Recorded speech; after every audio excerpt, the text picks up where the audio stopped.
Jadi sebelum kita masuk pada contoh soal, kita harus mengetahui terlebih dahulu apa yang dimaksud dengan persamaan dan pertidaksamaan.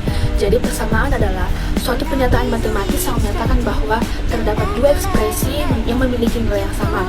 Dalam persamaan ini, terdapat simbol sama dengan yang menyatakan bahwa terdapat kesetaraan antara dua sisi. Oke, kita akan lanjut pada pertidaksamaan. Jadi pertidaksamaan adalah suatu pernyataan matematis yang menunjukkan bahwa hubungan tidak setara antara dua ekspresi.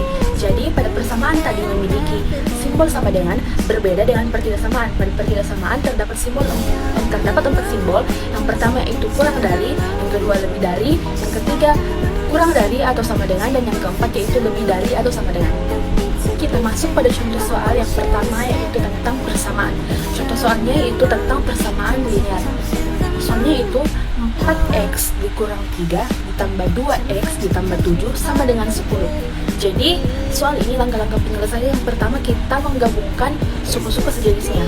Jadi kita menggabungkan 4x ditambah 2x kemudian ditambah dengan min 3 ditambah 7 menghasilkan 10. Jadi hasil dari 4x ditambah 2x yaitu 6x.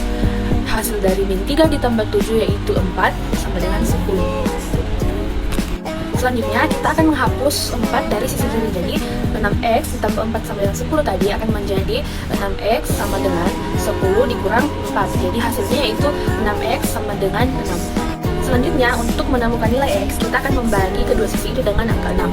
Jadi, x sama dengan 6 per 6. Jadi, kita mendapatkan x sama dengan 1. Jadi, dapat kita buktikan dengan memasukkan x sama dengan 1. Jadi, 4 dalam kurung 1 dikurang 3 ditambah 2 dalam kurung 1 ditambah 7 sama dengan 10. Jadi, dapat kita hitung menjadi 4 dikurang 3 ditambah 2 ditambah 7 sama dengan 10. Kita akan gabungkan menjadi 1 ditambah 2 ditambah 7 sama dengan 10. Jadi hasilnya benar. Jadi jawabannya adalah x sama dengan 1. Jadi kita akan lanjut pada pembahasan yang kedua yaitu tentang pertidaksamaan. Saya mengambil contoh soal yaitu pertidaksamaan linear dengan soal yaitu 4y ditambah 1 lebih besar atau sama dengan 2y ditambah 9. Jadi pertama kita akan memindahkan suku yang mengandung dengan y. Kita akan menguranginya dengan 2y dari kedua sisi yaitu 4y dikurang 2y ditambah 1 lebih besar atau sama dengan 9.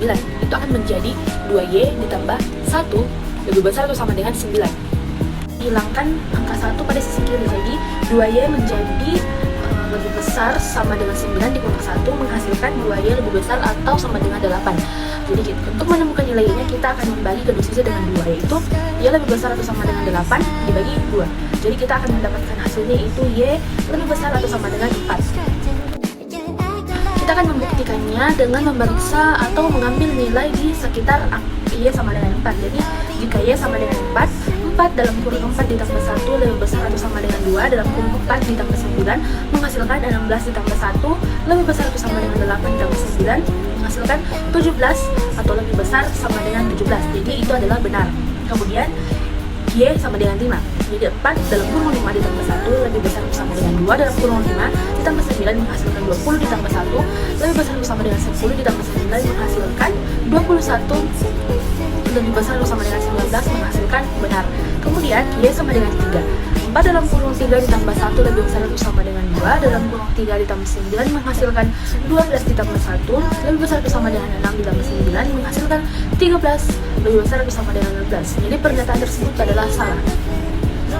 Jadi karena hasilnya benar maka solusi y lebih besar atau sama dengan 4 sudah tepat. Kita akan masuk pada contoh soal pengaplikasian dalam kehidupan sehari-hari. Jadi yang pertama itu tentang persamaan. Contoh soalnya itu, Siti memiliki tabungan awal sebesar 1 juta. Ia menabung 200.000 setiap bulan. Jika ia ingin memiliki tabungan sebesar 3 juta, berapa bulan lagi ia harus menabung? Jadi langkah-langkah penyelesaiannya itu kita mengidentifikasi informasi yang kita ketahui. Jadi tabungan awal kita definisikan menjadi Z sama dengan 1 juta. Kemudian tabungan yang ingin dicapai itu T sama dengan 3 juta. Dan kemudian jumlah tabungan per bulan itu Y sama dengan 200.000. Kemudian langkah kedua kita menghitung total uang yang diperlukan. Untuk mengetahui berapa banyak uang yang dibutuhkan untuk mencapai target tabungan tersebut, kita akan menghitung selisih antara target tabungan dan tabungan awal. Jadi total yang dibutuhkan itu yaitu T dikurang Z. Jadi total yang dibutuhkan sama dengan 3 juta dikurang 1 juta menghasilkan 2 juta. Jadi Siti perlu menambah tabungan sebesar 2 juta.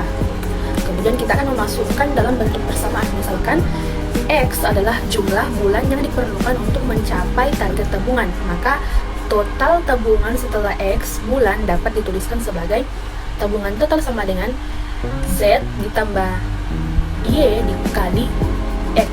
Jadi dengan memasukkan nilai-nilai yang diketahui, kita akan menulis tabungan total menjadi 3 juta sama dengan Z sama dengan 1 juta ditambah Y sama dengan 200.000 dikali X. Jadi kita akan menyederhanakan persamaan. Kita akan menyelesaikan persamaan tersebut untuk menentukan nilai X. Menemukan nilai X dari 3 juta tadi dikurang menjadi 1 juta, kemudian sama dengan 200.000 dikali R. Jadi 3 juta tadi dikurang 1 juta menghasilkan 2 juta sama dengan 200.000 dikali R.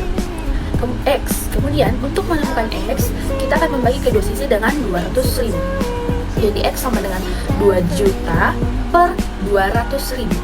Jadi X sama dengan 10. Jadi Siti perlu menabung selama 10 bulan lagi. Jadi Siti harus menabung selama 10 bulan lagi untuk mencapai target tabungannya sebesar 3 juta. Untuk memastikan jawaban kita perlu membuktikannya. Jadi tabungan setelah 10 bulan sama dengan tabungan akhir sama dengan Z ditambah Y dikali X.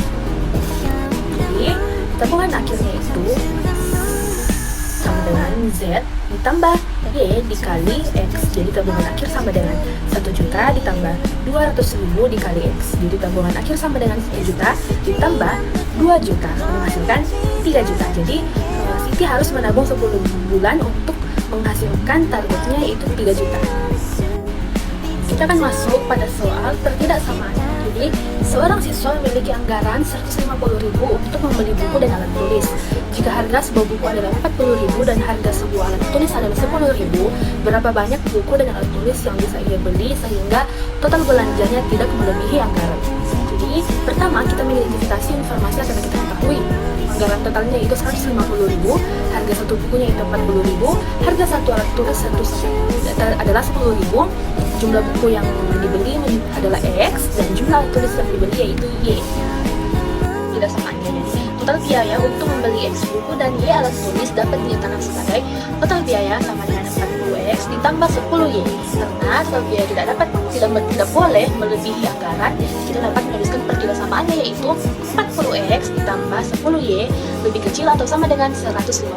Kemudian kita akan menyederhanakan pertidaksamaan tersebut dari 40X ditambah 10Y lebih kecil atau sama dengan 150 menjadi 4X ditambah Y lebih kecil atau sama dengan 15. Mengapa demikian? Karena kita membagi seluruh anggota pertidaksamaan tersebut dengan 10 pada menganalisis pertidaksamaan tersebut. Jadi pertidaksamaan 4X ditambah Y lebih kecil atau sama dengan 15 itu menunjukkan hubungan antara jumlah buku X dan alat tulis Y yang bisa dibeli. Kita akan mencari nilai maksimal dari Y dan setiap nilai untuk setiap nilai X dan sebaliknya. Jadi kita akan mencoba yang pertama itu jika X sama dengan 0, di mana X itu jumlah buku. Jadi X sama dengan 0, jadi tidak membeli sama sekali buku. Jadi kita akan memasukkannya pada pertidaksamaan 4 dalam kurung 0 ditambah Y lebih kecil atau sama dengan 15 menjadi menghasilkan Y lebih kecil atau sama dengan 15. Jadi siswa bisa membeli maksimal 15 alat tulis. Kemudian kita lanjut pada jika X sama dengan 1, yaitu membeli 1 buku. 4 dalam kurung 1 tambah Y lebih kecil atau sama dengan 15. 4 dalam kurung 1 ditambah Y lebih kecil atau sama dengan 15 menghasilkan 4 ditambah Y lebih kecil atau sama dengan 15 menghasilkan Y lebih kecil atau sama dengan 11. Jadi siswa bisa membeli maksimal 11 alat tulis. Kemudian kita masuk pada jika X sama dengan 2, kurung membeli 2. Jadi kita akan memasukkannya dalam pertidaksamaan 4 dalam kurung 2 ditambah Y lebih kecil atau sama dengan 15 menghasilkan 8 ditambah Y lebih kecil atau sama dengan 15 menghasilkan Y lebih kecil atau sama dengan 7. Jadi siswa bisa membeli maksimal 7 alat tulis. Kemudian kita akan masuk pada jika X sama dengan 3 atau membeli 3 buku. 4 dalam kurung 3 ditambah Y lebih kecil sama dengan 15 menghasilkan 12 tambah Y lebih kecil sama dengan 15 menghasilkan Y lebih kecil sama dengan 3. Bisa membeli maksimal 3 alat tulis. Kemudian kita masuk pada jika X sama dengan 4 atau membeli 4 buku. 4 dalam kurung 4 ditambah Y lebih kecil atau sama dengan 15 menghasilkan 16 tambah Y lebih kecil atau sama dengan 15 menghasilkan Y lebih kecil atau sama dengan min 1. Jadi ini tidak mungkin, artinya siswa tidak bisa membeli 4 buku. Jadi dari analisis di atas kita dapat menyimpulkan kombinasi maksimum buku dan alat tulis yang bisa dibeli. Jika kita membeli 0 buku bisa membeli 15 alat tulis, jika membeli 1 buku bisa membeli 11 alat tulis, jika membeli 2 buku bisa membeli 7 alat tulis, dan jika membeli 3 buku bisa membeli 3 alat tulis.